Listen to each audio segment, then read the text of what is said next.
Vamos ver o que diz os vascaínos no canal Atenção Vascaínos. O volante, eu acho que é o Wellington Davi, enfim, é o que estava para ir para o Botafogo aí pela troca pelo Savarino. O Otávio foi volante do Atlético. O Lescano, meia, aquele que era para vir para o Vasco e não veio. O John Kennedy na frente. Você vai para o Botafogo tem um time, assim, mais mesclado, sim, mas tem alguns jogadores mais, digamos, reservas mesmo, aqueles jogadores mais de, de base, enfim, é um time mais raiz, até muito mais do que o próprio Fluminense. Mas está todo mundo jogando com seus times alternativos e o Vasco não foi diferente hoje. Então eu acho que é muita ousadia da nossa parte achar que o nosso time reserva vai ganhar do Nova Iguaçu, vai atropelar o Nova Iguaçu. Quando você escala um time alternativo contra uma equipe menor, mas que treina desde novembro, um time que tem um trabalho por trás, como o Nova Iguaçu, um time que a gente vê que é muito bem treinado pelo Carlos Vitor, assim, é claro que é frustrante o 0-0, mas no final das contas eu acho o 0-0 até um razoável resultado. Pior do que perder para o Volta Redonda, perder para o Boa Vista. O Vasco está invicto no campeonato. Mas é claro que o torcedor não quer saber disso. A gente, quando vê o jogo, a gente quer ganhar o jogo. O Vasco até teve oportunidade de vencer o jogo, também teve oportunidade de perder o jogo, e escalou um time que eu tinha certeza disso, e falei isso no intervalo do jogo, de que não seria uma atuação brilhante de muitos desses jogadores. Porque a gente forma na nossa cabeça uma ideia de um jogador que um dia a gente viu. Vamos lá, vou dar um exemplo do JP. Esse menino JP que entrou bem no jogo hoje. O JP virou a solução do problema do Vasco para muitos torcedores. E seria uma maldade se ele não entrasse bem hoje e não jogasse. Eu vi muita gente dizendo, pô, o Diniz não bota o Estrela. Deve ter algum motivo. O Estrela não se apruma fisicamente.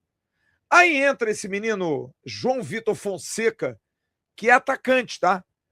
Que estava improvisado na lateral direita, entra na lateral esquerda. Até pensei que o Diniz fosse inverter, não manteve o moleque na esquerda. E o moleque entrou bem no jogo. E o futebol, ele é fantástico por conta disso. O moleque foi ousado, foi para dentro, personalidade. O que se pode cobrar desses jogadores hoje é isso. É disposição e personalidade para jogar. Porque não adianta você pedir entrosamento, você pedir algum tipo de posicionamento extra, tático. Vou dar o exemplo do Alan Saldível, zagueiro, que fez uma atuação razoável. Errou em algumas saídas de bola, mas foi o primeiro jogo dele, estando no Rio de Janeiro há 3 dias, 4 dias. Jogou com o Lucas Freitas no primeiro tempo e o Hugo Moura, que provavelmente ele nunca ouviu falar de nenhum dos dois. Isso faz diferença na questão do entrosamento. É um posicionamento, é uma passagem à frente da linha da bola para você dar um passe, é você entender onde o goleiro costuma sair, é mais pelo lado direito, o goleiro gosta da bola mais por dentro. Isso é tempo, cara. Isso é treinamento.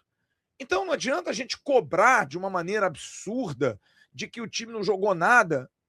Sim, não fez uma boa partida. Foi um jogo, foi uma pelada hoje em São Januário.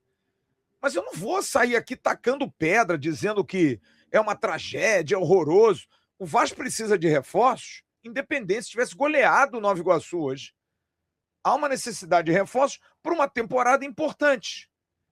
Eu acho que o que a gente precisa analisar são alguns pontos que me preocupam como conceitos que se repetem. Vamos lá, o Lucas Freitas se machuca, tá lá o Hugo Moura de quarto zagueiro. Quer dizer, o Hugo Moura continua sendo uma opção para a zaga. O Hugo Moura comprometeu? Não, não comprometeu. Mas não pode ser uma opção para a zaga. Não dá mais para ter o Hugo Moura de zagueiro. Você perde o Vitor Luiz, você tem que improvisar ali. E o Vitor Luiz é reserva do titular Piton. E o Vitor Luiz fez uma partida ruim. Porque o Vitor Luiz é um jogador muito defensivo e é um jogador que, exatamente por ter pouco jogo, jogou 16 partidas ano passado, é o ritmo. O Garré, que se esperava tanto, eu quero ver o Garré, a galera fica, eu quero ver o Garré, eu quero ver o Max Domingues.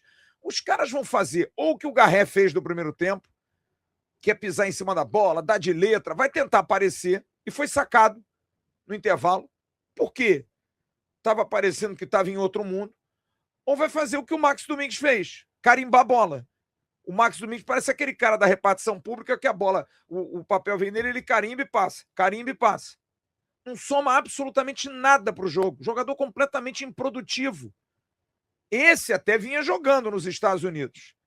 E dá para você fazer um julgamento. Max Domingues, para mim, é um jogador completamente sem condição de jogar no Vasco. Sem condição. Eu diria até que numa escala com o Garré não joga há 600 anos. Mas o Garré, pela postura dele, pelo Max Domingues, pelo que ele jogou hoje, ou deixou de jogar, ou não jogou, são dois jogadores que o Vasco tem que fazer negócios, como está fazendo com o Juan Esforza. Mas tem que testar no Campeonato Carioca, tem que botar, porque não tem tempo, o calendário é muito louco.